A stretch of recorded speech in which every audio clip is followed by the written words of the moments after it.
उम्मुल मोमिनीन सय्यदा आयशा रज़ी अल्लाह तआला अन्हा से रिवायत है कि उन्होंने जहन्नुम का जिक्र किया और रोने लगी तो रसूलुल्लाह सल्लल्लाहु अलैहि वसल्लम ने फरमाया, तुझे किस चीज ने रुलाया है? कहने लगी, मुझे जहन्नुम याद आई है तो रोने लगी हूँ।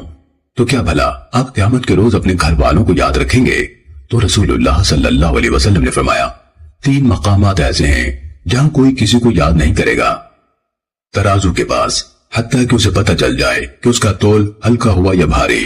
नामा आमाल मिलने के वक्त जब कहा जाएगा, हा उमक़रऊ किताबिया, आओ मेरा नामा आमाल पढ़ो, हत्ता कि जान ले कि उसका नामा अमाल उसके दाएं हाथ में आता है या बाएं में या कमर के पीछे से। और तीसरा मकाम पूरे सिरात है जब उसे जहन्नुम पर ऐन वस्त में टिकाया जाएगा।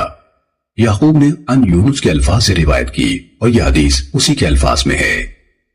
सुनने अबू दाऊद हदीस नंबर 4755।